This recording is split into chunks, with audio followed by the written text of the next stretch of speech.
Greetings. Welcome to Harrell Kagler Presents. I am Dr. Jamil Harrell Sims, CEO of Harrell Kagler Interventions Incorporated, professor of African American Family Studies, African American History, Cultural Psychology, and Communication Studies. Welcome, welcome, welcome.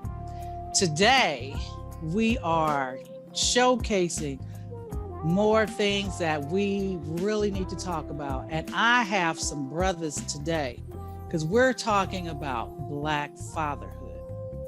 Now, why are we talking about this? Because personally, the narrative that's been, submitted about our men, it is a design to destroy our families, to make us think that these brothers don't care about their children, and make us think that these brothers don't care about relationship, family. Well, I'm sorry to the others, but I don't subscribe to that. And if you do, I think you want to check out this show because we've got some real good brothers here that are going to talk about family, the importance, their experience. It's important. And if you are a new parent yourself, and you're afraid because, hey, I've got a child now, I don't know what to do. Well, you know what? These are some brothers that can help you understand that it's a beautiful thing. Without our brothers, we don't exist. And so I want to introduce to you the brothers, starting from top left to my left. This is Brother Ramian Ma'at. Brother Ma'at is a revolutionary. Love his spirit.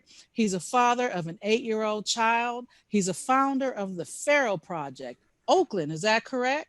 Yes. Yes, we've got this brother from Oakland, California, and he is an author and he is a Montu arts instructor. And I'm going to ask a question about that a little later. Welcome, brother. Right on. And it's in Richmond. The place is Richmond, California, but it goes all the way to Oakland. Okay, he's from the R. Yeah. The other side.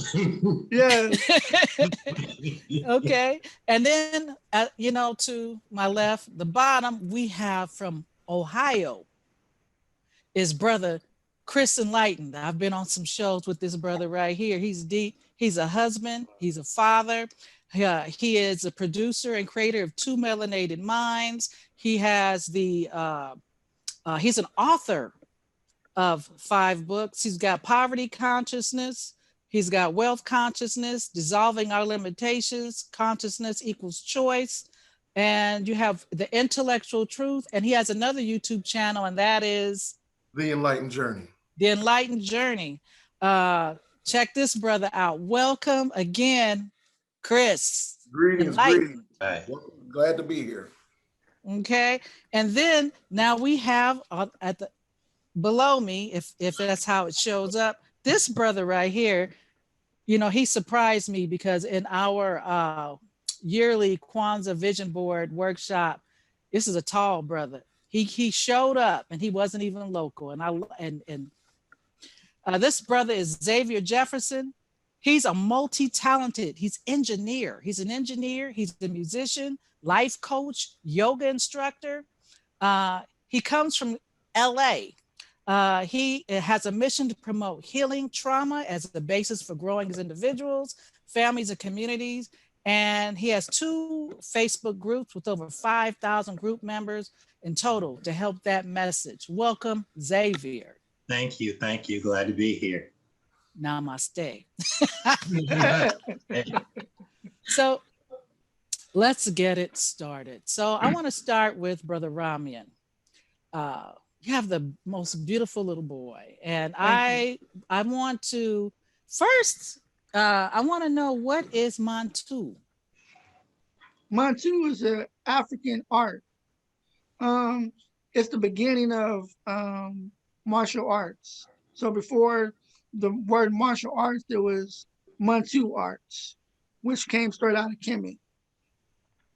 Okay. So I had to ask that because I've been curious about it.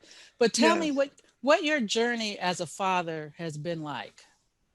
My journey is a everlasting learning experience.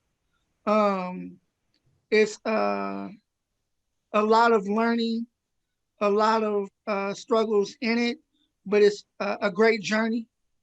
I didn't have my father in my life, So I wanted to provide my son with everything that I wanted in a father and more.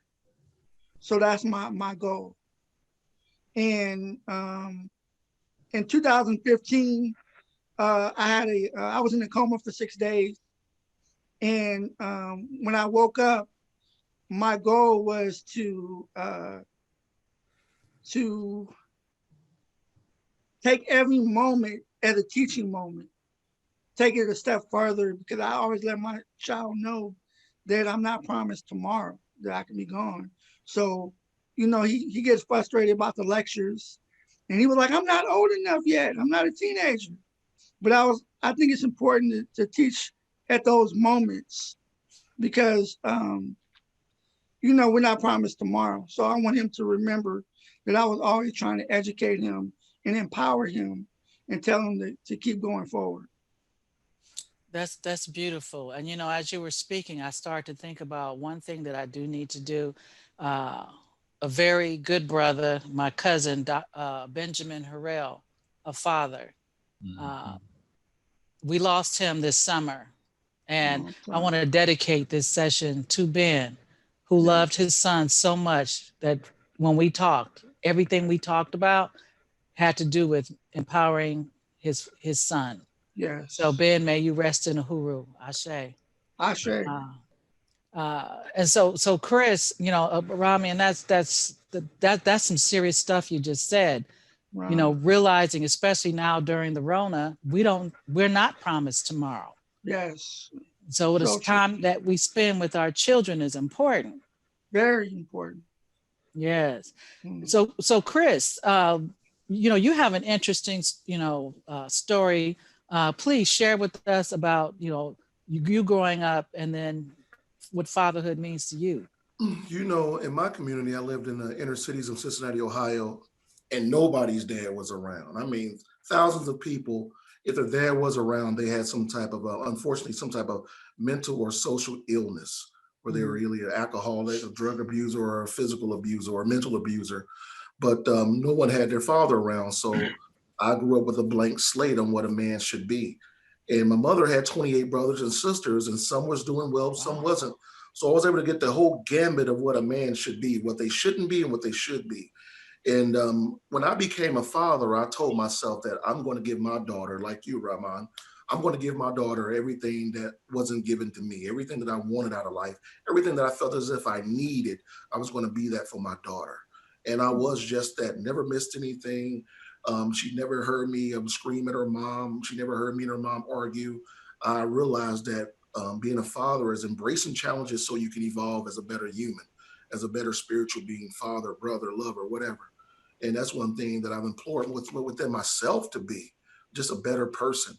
And I realized that being a father is imparting small particles of wisdom along the way.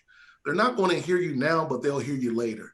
So Yeah. since my daughter was, since she developed cognitive thinking, I've been teaching and showing her things, talking to her not as an adult, but who she will be later. And now that she's 24, I'm just watching all my jewels just manifesting all her good actions and choices that she's making in life. Yeah. Yes, that's beautiful. So, all this I didn't have my father in my life stuff. Hey, that doesn't matter, because sometimes a man not being in your life, as a child what meant most to you. And a lot of us are running around looking for our fathers. Well, Mhm. sometimes you have to be the change you want to see. Mhm. Yes. Yes. Yes, Ashe. I say. Ashe. So now Xavier, tell us about your journey to fatherhood. Oh, my journey. Wow.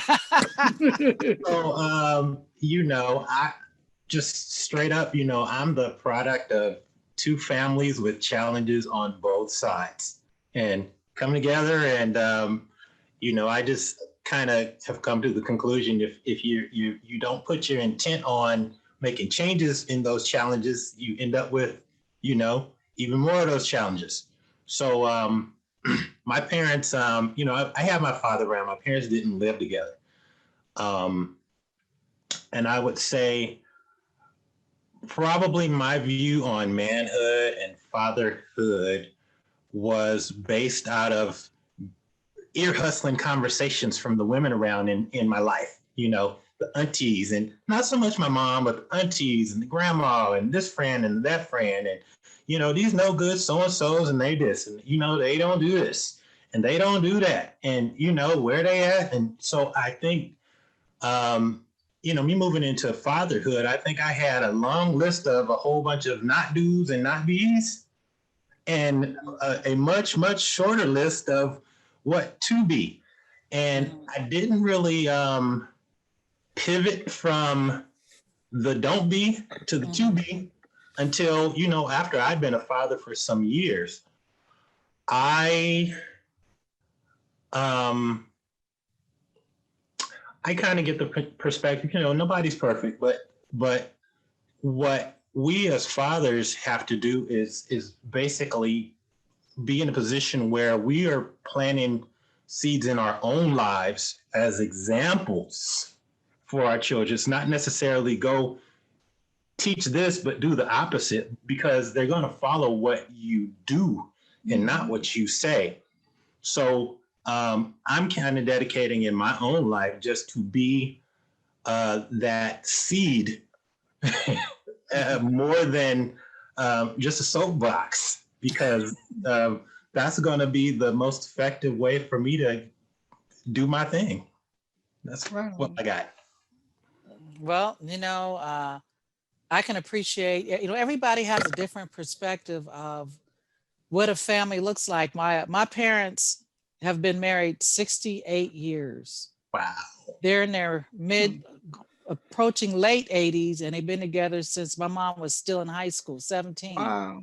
When my dad went off to war in Korea, and he married her, and he came back, and and they've been together. It's been him and her against the world. And so I know what it is to have a father. And I grew up in a community where a lot of people had their fathers.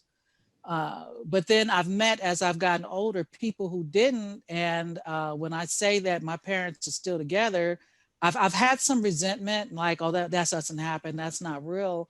And it is. For me, it's real. I am a daddy's girl. I love both my parents dearly. I will kill you over them.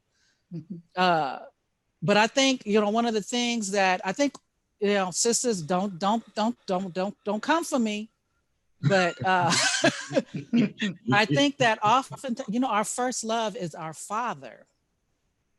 And when your father is not there, and he can be there in a home and still emotionally not be there. Like, he's there, but he's not talking to you. He's not putting you up on game. He's not telling you what to look out for. And so a lot of sisters, not all, but they grow up and they are looking for dad. Now, if you had dad and he was a great man, he was a provider and a protector, then you know what to look for. If you had a dad that was, halfway here and halfway there, that's what you end up with. So I would say, as a coach myself, and the things that I specialize in, I would say that if you want to look at why relationships don't work, one of the things that you need to look at is we do a genogram, and we go back and look at your parents, their grandparents, to see where, because you have these traits in your DNA. And so what happens is sometimes some women get bitter and they don't choose properly, and they get bitter because it doesn't work out, and then they're against men. But if you want good men, you have to raise good men. So, Brother Rod, tell me some of the things that you do with your son to help him be a good man when he gets older. Well, I always tell him that I love him. I give him lectures all the time. I tell him the importance of being a good person. I tell him, I love him. Whatever decision he make, let him be good decisions. And let him be a good person overall. And then I make a lesson out of everything that we do. If we go to the park, there's a lesson in that. How does he treat people? How does he feel when he's out with other people? How does he act when he's around different people, just paying attention to himself. And he doesn't always understand. He's like, why are you telling me this and things like that. I just try to explain it to him as best as I can. So what I do is every little thing is a teaching moment. Even when he's watching TV, I want to know what he's watching, what messages is the cartoons giving off. Sometimes he gets upset because I'm like, you can't watch that cartoon because of the message. Because a lot of times the television is educating our kids and we think they're just watching a cartoon, but it's a whole nother level. So it's been times he's been watching cartoons and I got to have these early conversations with him about certain things, about, homosexuality and all that stuff, because it's on cartoons. So we have to have these conversations, and so it's best that we educate our children from home versus them learning outwards. So I'm very micromanagement, I guess, on that. Yeah. Chris. One thing that I always did with my daughter is taught her that she's from a long line of winners and warriors. I let her know most people that she come in contact with isn't going to be as strong as she is. Now, regardless if she felt strong enough, I knew that if I would impart strength in her through my actions, she had no choice but to be strong. Her mom's strong, I'm strong. I attracted her mom because I felt strong. And if I'm doing that, it's going to be natural for my daughter to be raised in a strong environment. She would be strong as well. I taught her to be a thinker. I taught her to be militant minded, but not militant acting. I taught her how to play chess at 6 years old. I was always giving her math riddles, would make her sick. We'd be in the car listening to some good Pac or Biggie, and all of a sudden I cut the radio off and she knew what it was. She gave me that look like, no, daddy. But all those math riddles prepared her for today. And she loves that I did that now because a lot of her friends didn't have that. And I mainly just cared for my daughter and I showed her consistency. I let her know what love was. I let her know that love was knowing when to hold on and when to let go. A lot of people like to live vicariously through their children and not let their children be who they came here to be. And I've always let my daughter have a voice in my home. When I grew up, my father wasn't around, but I had a strong mom and I didn't really have the voice. I never really could tell her what I wanted because it was her way or the highway. You know, like, get out. But since I didn't have that father around, she thought that she needed to be extra strong on me to make up for what I was lacking in a man's energy. But, I came to this earthly paradigm, this reality already ready. I knew who I was. I knew that I was great. I knew that I was going to be destined for more than what the hood was presented to me. That was never enough for me. And that's one thing I've always imparted in my daughter. If you want it, get it. Don't wait. If you got the money, get it. It's all about you being happy. It's all about you embracing joy. And you want to attract particles of light whenever you give light. So those are some of the things that I imparted in my daughter, to be that warrior of the light, peaceful, but have that dog inside when it's needed. All right, Xavier. All right. So I think probably most important to me with my two children. So I have one who's 27 and my son will be, actually, he just turned 15. And I think for me, I've always been here in this world and exploring and when I was little, I wanted to be a scientist, a scientist. And, I had the chemistry set and, electronic this and electronic that, and just always trying to learn how to connect the dots on things. How does this relate to this, relate to this, relate to this? And I think, the most important foundational thing for me with my two children is the ability to think critically on everything. So critically on, who is your God? What is that all about, right? Because in some families, that's taboo, right? Yes. Think critically on, who do you call your friends and why do you call them your friends, right? Because sometimes who you call your friend ain't your friend. And even the fact that, all relatives ain't family and all family ain't relatives. Right? Say it. But, nobody wants to deal with that kind of stuff. And just basically be able to take it back. You know, I had a fourth grade teacher, Miss Joyce Williams. I went to school in Compton. And, you know, she saw my thing was that science, but, you know, I would look at like my math lessons, be like, man, get out of here. She's like, you know, you can't do science without the mathematics. You know, I didn't get it then in fourth grade, but now I get it now because there's a whole math to your prosperity. There's a whole math to your critical thinking capability. And, you know, if your whole foundation, whether you're looking at relationships or how you going to put food on the table, or how you treat people when your foundation is on some 1 + 1 = 3, everything's gonna be off.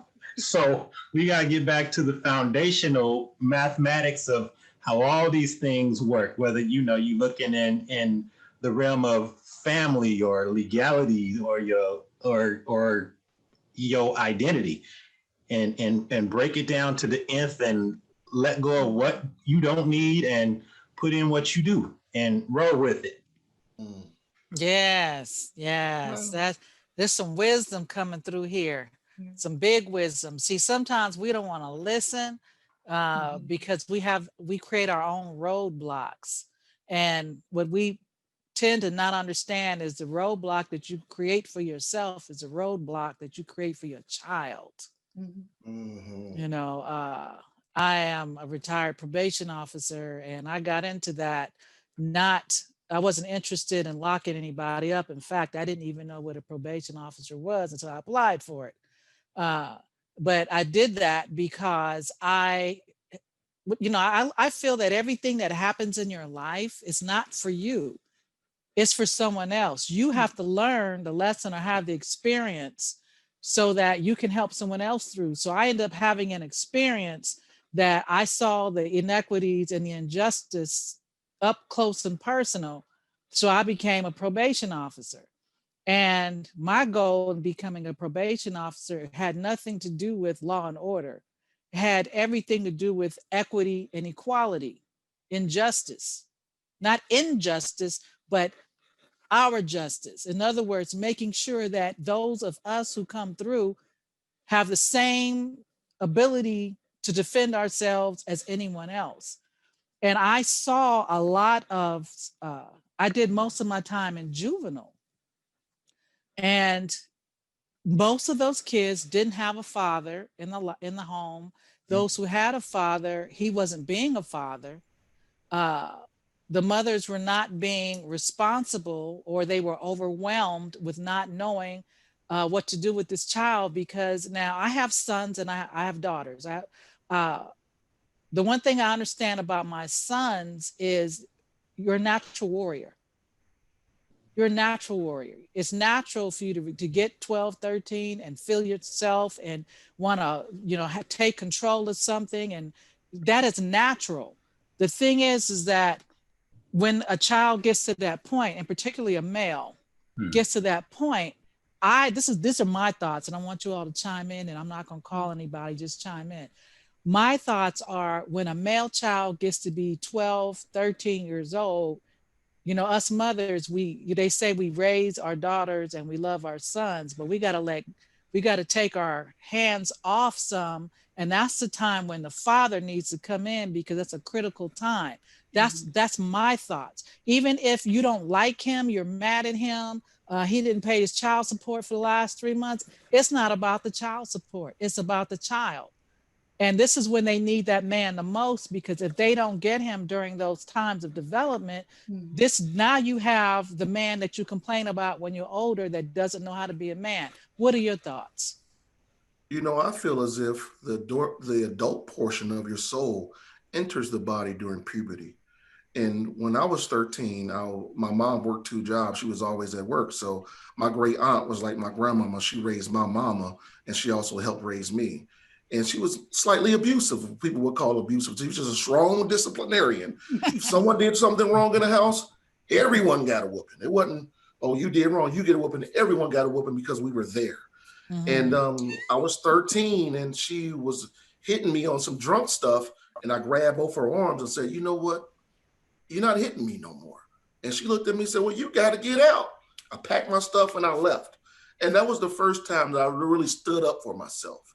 I felt as if I deserve more than just abuse. I'm better than this. And I moved in with my mom, and she told me, okay, you the man of the house now. You cook, you clean, you do everything on your own. So when you get 18, when it's time for you to move out, you'll be fully prepared.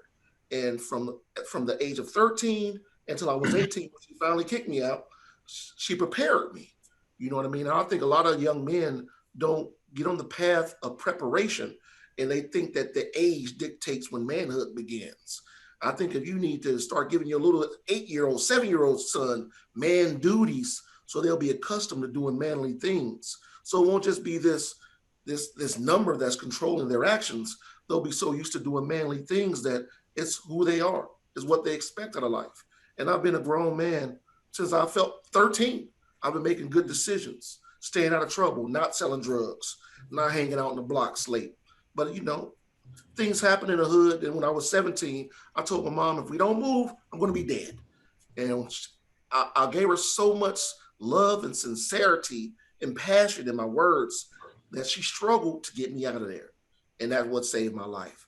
So, one thing about being a man is realizing you are a man and not just saying you're a man, leading by your actions. You know what I mean? So that's what I started doing at 13, puberty.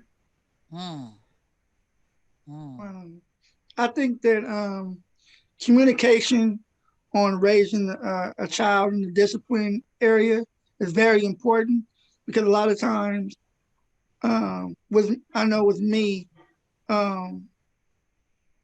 I get into it with his mom because, I might want to send him to his room, and she's like, oh, no, it's okay. Lightweight. And then he plays on that. So if I'm trying to discipline and she's saying, okay, he'll go with his mom's side, and then it becomes an issue of respect. And he plays on that. And so I think it's important to have an agreement. And if you disagree, do it in the back skirt, not in front of the child, because the child will become disrespectful or know how to play each parent. So with Eli, I noticed that, but he's got a lot better and he understands. But I think the discipline acts, a lot of communication needs to be involved. And for me, I think I think your assessment is correct. They get to 12 to 13, and I'm a man. You start feeling that sort of a sense of entitlement. But what is often lacking is, with the sense of entitlement, you also have to have a sense of the responsibilities that come along with that entitlement, or you have an imbalance. Now, I think in my case, with the stuff I got into as a kid, with my little science experiments, you get feedback. And when something, I won't say literally blows up in your face, but I have some close calls. You get feedback that, hey, here's a situation or something that you need to be able to treat with respect.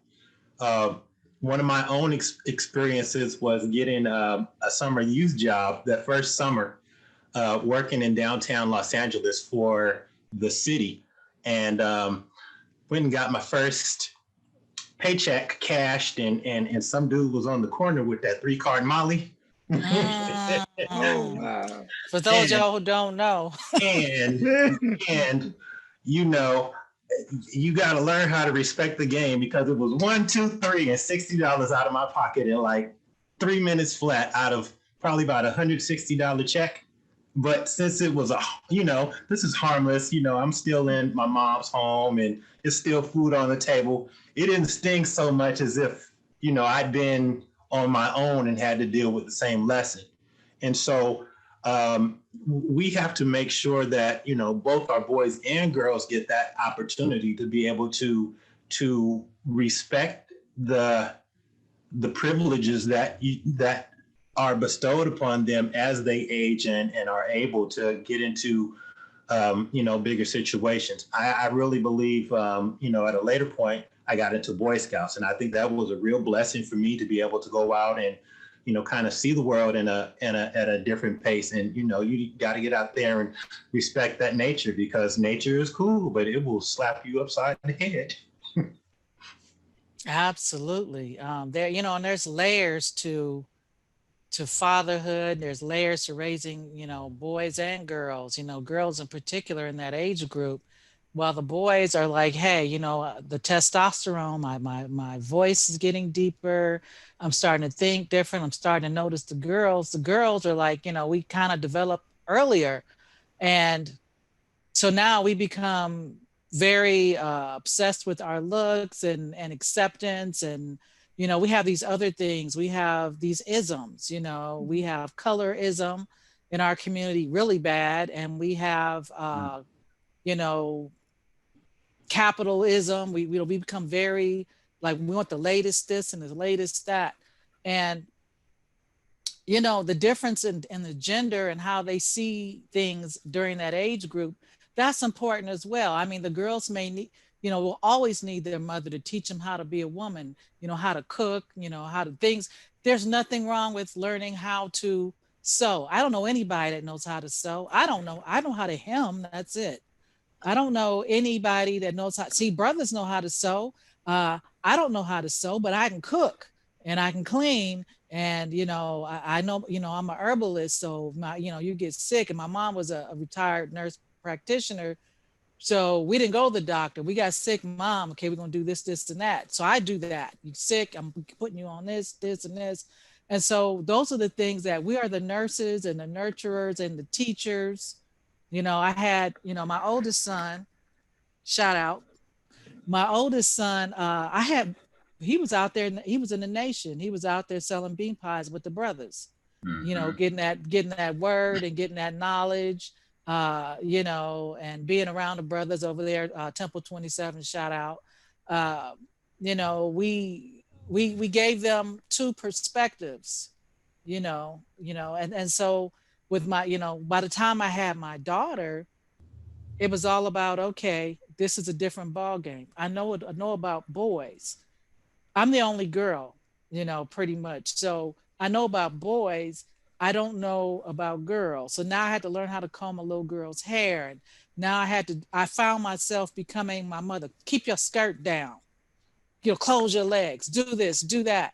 And here it is. It's funny. We become our parents, because now, I'm a grandparent and I'm doing that to my granddaughter. And I'm looking at, some of the way people dress, and I'm like, and I don't say anything, but I'm like, it's just to cover that, or, I'm doing these things. And so right now in society, it's messed up, because now they want to blur the lines.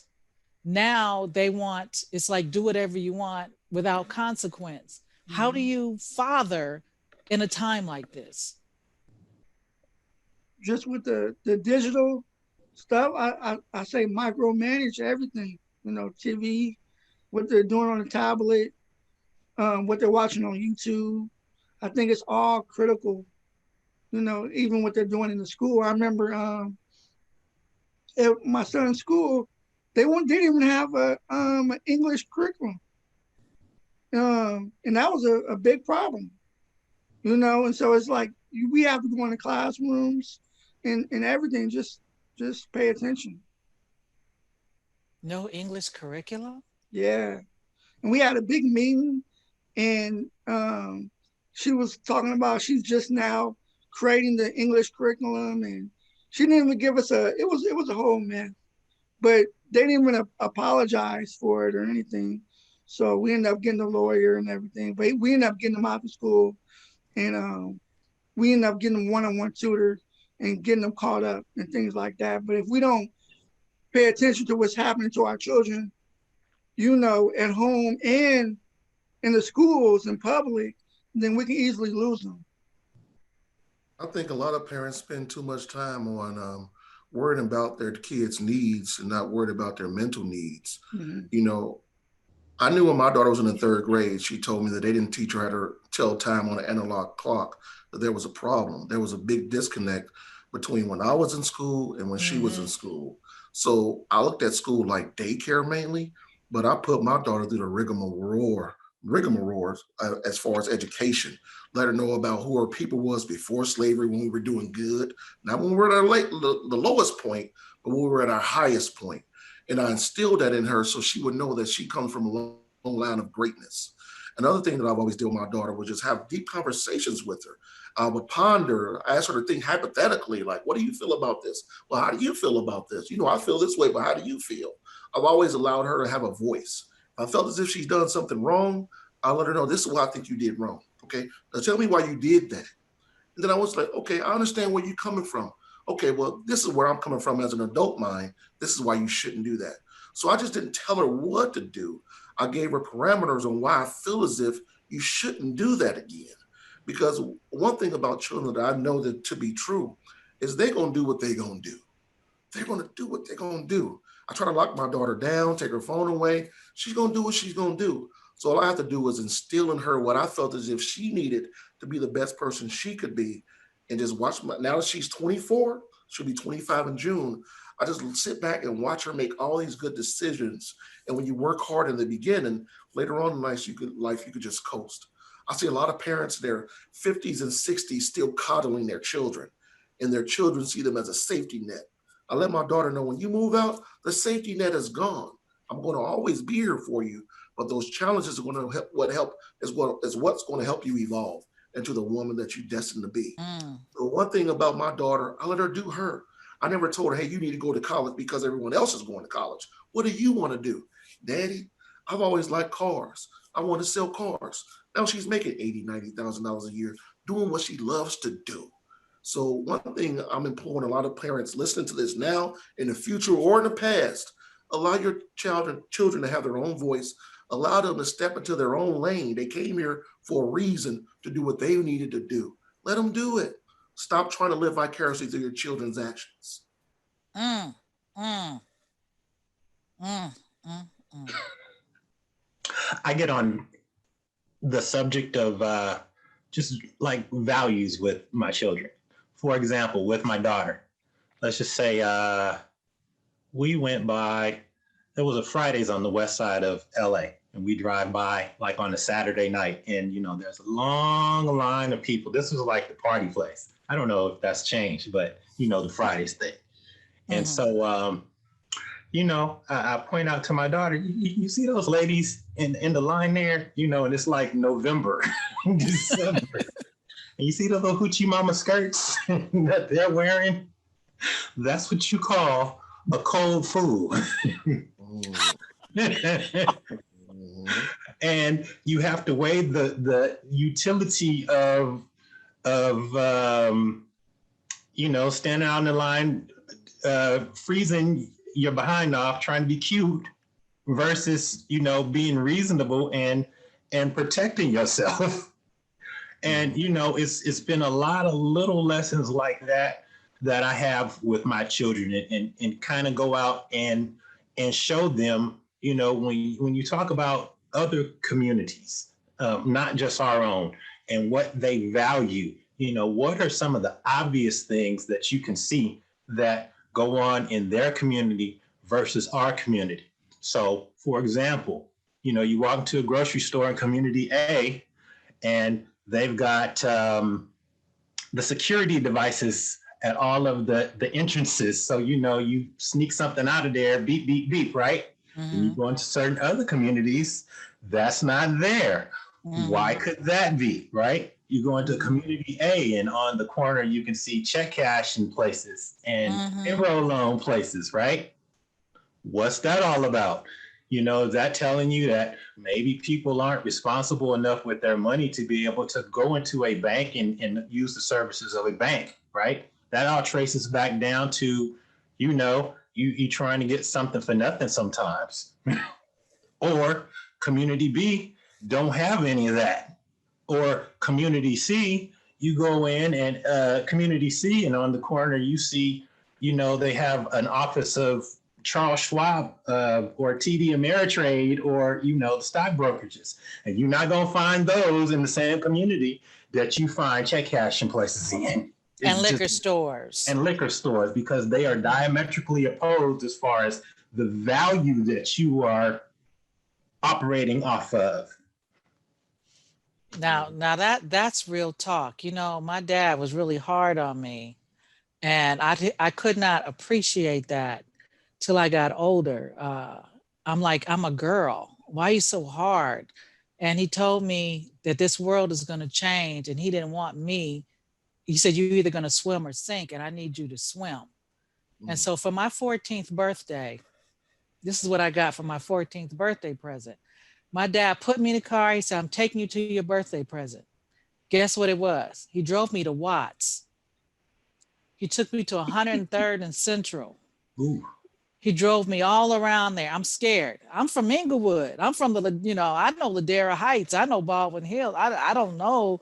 I know, and he drove me around, and, I, I saw, back then, I saw homelessness. I saw hopelessness. I saw a liquor store in every corner and a church across the street, which I still today, I could do a whole segment on that. I saw prostitution. I saw a lot of things, and I was scared. And then he said, we're going to go over here and get something to eat. And I didn't want to get out the car. And, and so he said, we're going to go over here and get something to eat. And I don't remember if we got out the car or not. And I used to love the Watts Christmas parade. We used to go there, oh man, I love to watch Lock High and all that, but this was different. And he told me, I said, why you bring me here? He said, today you're going to make the decision. You're either going to live like this, or you're going to live the way you're living now, or better. And he said, we do very well now, but we can do better. You've got to do better. And so there's a verse that says, you train up a child in the way he should go, and he will not depart from it. My dad had me reading the Kiplinger letter. He had me looking at financial stuff, and I was not interested. All I was interested in was, where's the party?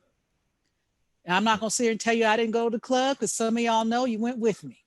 But I did my thing. I was out there. But the one thing that happened was, when I was tired of being out there, I knew what to go back to. Mm-hmm. And versus a lot of people that I hung out with, there's people I hung out with today, they're in the same place. Mm-hmm. And I'm winning, as Chris would say. I'm winning. And so that's because of, I would have to credit that to two things. One, having good parents.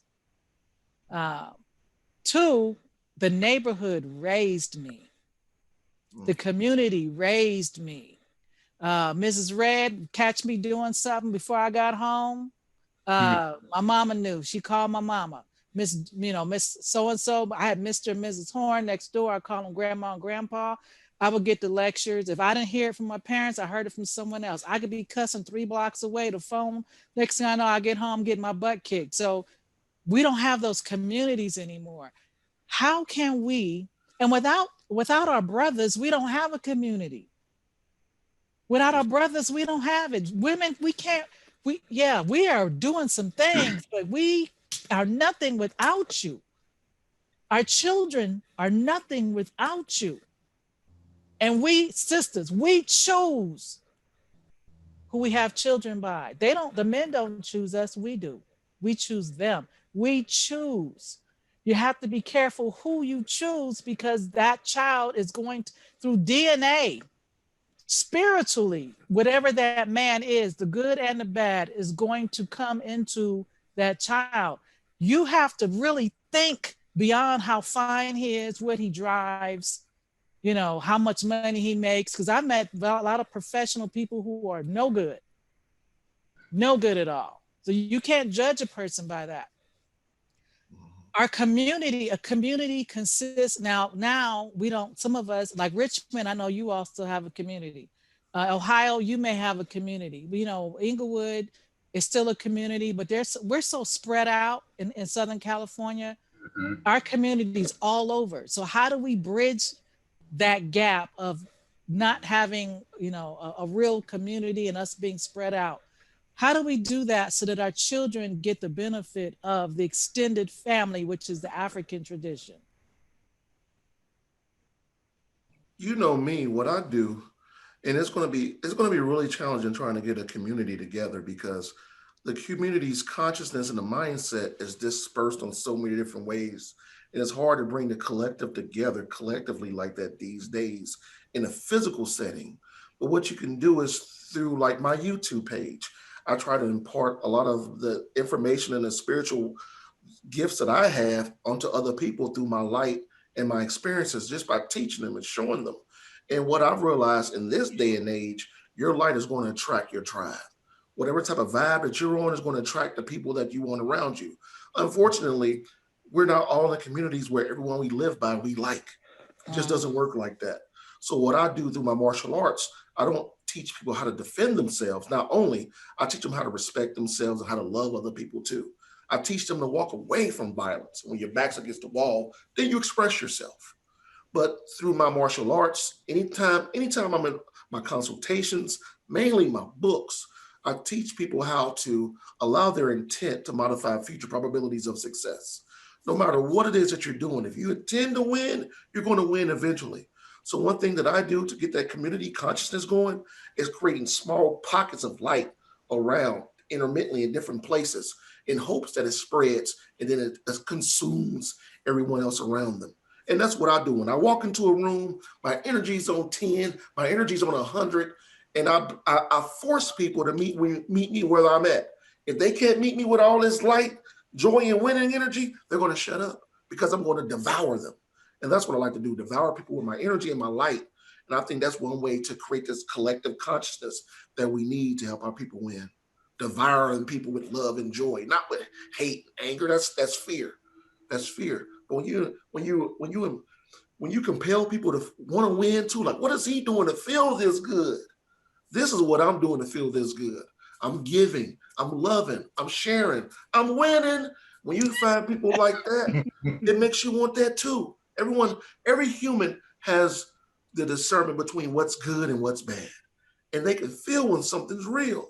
So if you're trying to fake the funk, they're gonna see that.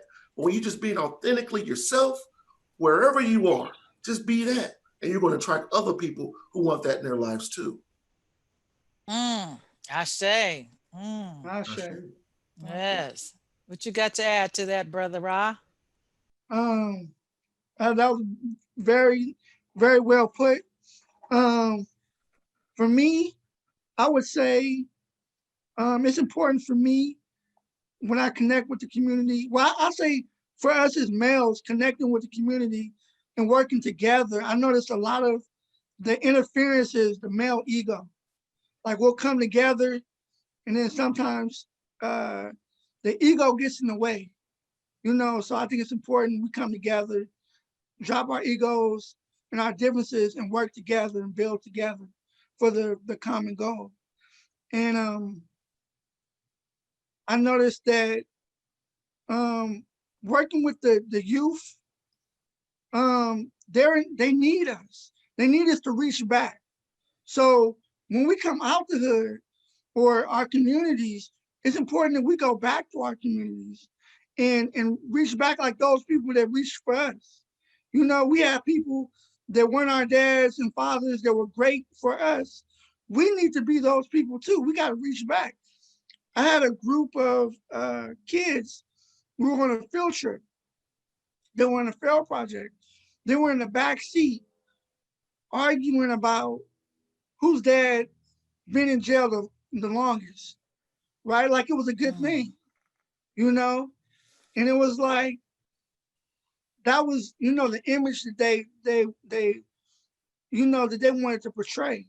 But if we go back in the community and show them something different, then we bring hope. And so that's what I try to do with the Pharaoh Project is bring hope, show them a different way, and just try to be an enlightenment. And I think we can all come together and do that and bring about change. Yes. Yes. Yes. You know what? Go ahead. Go So ahead, with that, Xavier. that whole 9/11 situation from years and years back, you'd hear in the news again and again and again the concept of ground zero. ground zero, right? Now, I growing up in LA, we had the whole crack epidemic of late 80s and early 90s, right? And you were talking about the community that used to look out for one another, but I think when you got crackheads roaming the street, you just kind of get at this place where whoa, I don't necessarily want you knowing about what I got going on in my household or whatever, because that has repercussions. So that was like a starting point for me. Like, wow, that's kind of where this fell apart. We still had some sense of that, though. Every African American community that's on the West Coast and probably I guess you say in the Northeast, started with those Southern values where you had that going on, but there was a catch. So for the sake of you gentlemen, I had an opportunity to visit my grandma's hometown year before last in Macomb, Mississippi. Ah, I know Yeah. Macomb. Oh yes, Macomb. And Yes. I'd never been. My father and uncles grew up there, and I kind of got a firsthand sense of ground zero and hopelessness. I got off the freeway in Macomb, Mississippi, and drove a mile off the freeway, and my phone stopped working because there was no signal. Oh, Right? Whoa. Right. And you say, wow, okay, that's going to present some limitations. Mhm. I was driving with my elderly uncle. He's turning 84 this year. And I say, what do people do for $1 here, uncle? He says, there's no industry. There's no industry. There's no infrastructure. Whoa, right? Driving into Macomb, down, I want to say it's Highway 20 out of Alabama. We're going down the road and the roadside is flanked with these trees 50, 60 feet high. And I could kind of put myself in the shoes of somebody my color living there, 150 years ago. And if you happen to escape the plantation, where were you going? In the brush with trees 50, 60 feet high. Where were you going to go? Right?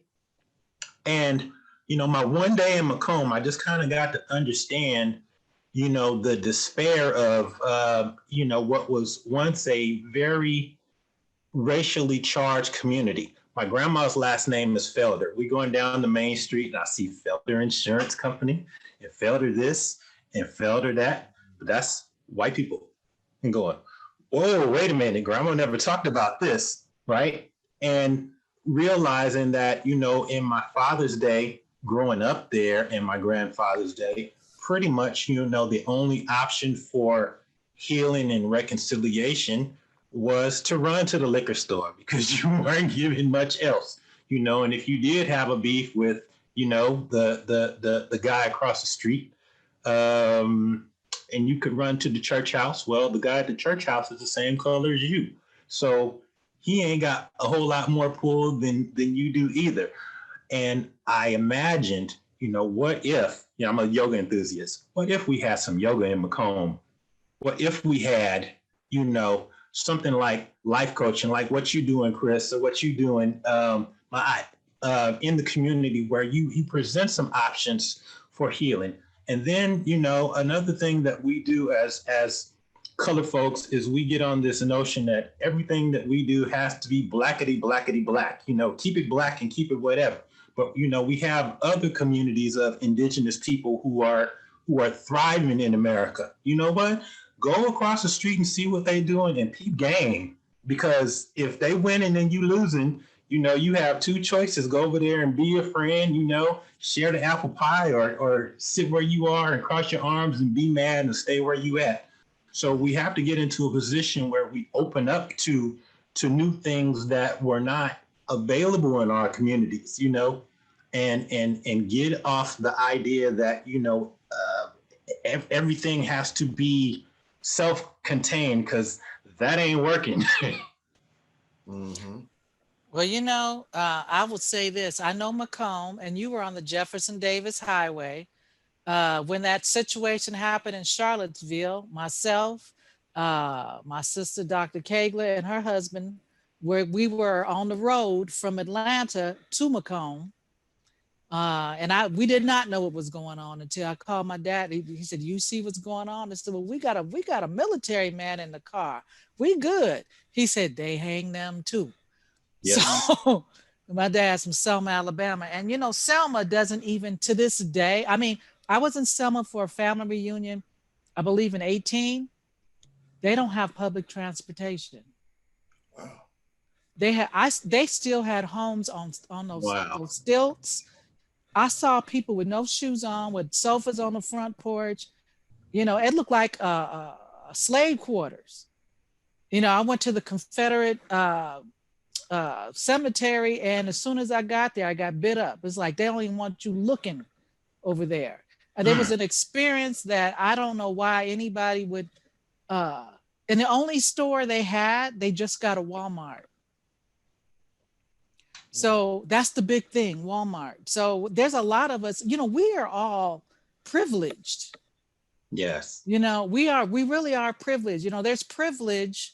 There's different degrees and layers of privilege. Some of us are privileged because we had a good family. Some of us are privileged because we're able to create programs.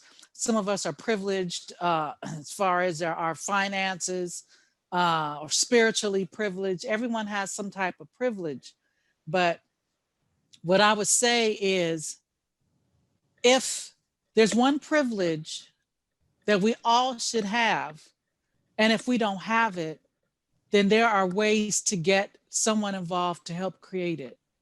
And what I want to say to those of you parents who are single parents, who don't have, your children don't have uh, a strong man in their life, there's no reason why you can't reach out. Now, maybe if you're in Macomb, that'll be an issue. Yes. Uh, but if or Selma, it might be an issue.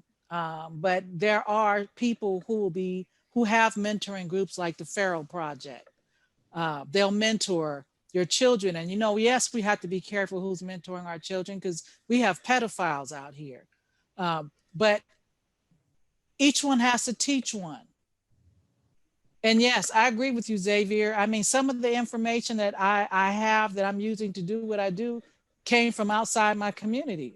Figured out what they were doing, learned what they were doing, and brought it back to my community. We got to bring these things back. Uh, we have to, in order for us. Let me say this: 2020 has been a complete bitch.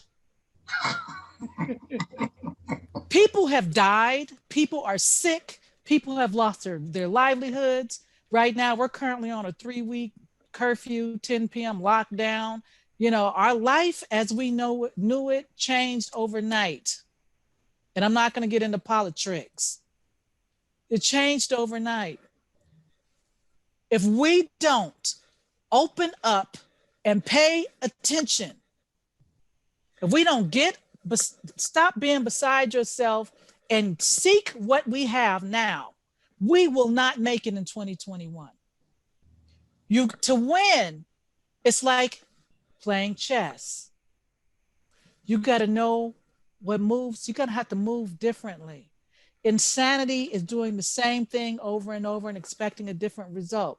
We don't have time for the gender effery. Females this, males this. Forget all that. If we don't come together and take that broken heart and throw it in the trash, because we don't have time for that, we will not survive. We need our young girls and boys to know what a good man looks like. She needs to know, because she's going to eventually choose. She needs to know what not to choose and what's good for her. It's not what you want, it's what you need. And our young men, they're gang banging, number one, because you're not paying attention to what they're doing. Number two, they are natural warriors. Channel that into martial arts. Channel that It's okay to channel that into sports. But the problem I have as a professor is I got athletes that don't know how to read and write, but they can play that game. And they're not going to, only 1% make it pro. And then you only have 4 years of that. And then what? So you've got to think long term and not short term. Before you today, I have blessed you with 3 brothers giving you that conversation. And, you know, if you just listen to anything that they said, I mean, we just touched the surface. Why don't you ask somebody? Ask a brother how they feel about things. It ain't about you, it's how they feel about our youth. That's our future. We're becoming elders. When we get to the elder phase, we've got Generation Z. What's the generation after that, and what's that going to look like? Today, we talked to 3 kings about fatherhood. I cannot leave without giving you some information on them, what they have and how to reach them.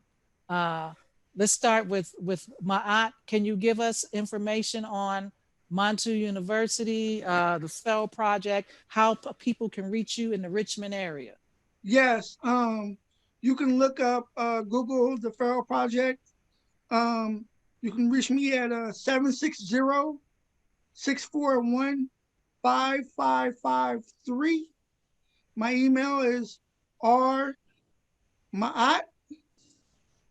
No, I'm sorry, Mr. Mister Maat at gmail.com. Chris. You know me. You can reach me at The Enlightened Journey. That's THEE Enlightened Journey on YouTube. You can purchase any of my 5 books: The Enlightened Talk, Poverty Consciousness, Wealth Consciousness, Dissolving Your Limitations, and Consciousness Equals Choice on Amazon.com. Again, my government name is Christopher Huffman, so you'll find my books underneath that name. And I really want people to understand this: when you fight for your limitations, you get to keep them. If you're always talking about embracing all your shortcomings, you get to keep them. I want you all to start thinking beyond the boundaries of your programming and realizing that you're more than who you could even conceive you are. And when you start seeing yourself as more, you're going to attract more doors of opportunity to open up for you, family.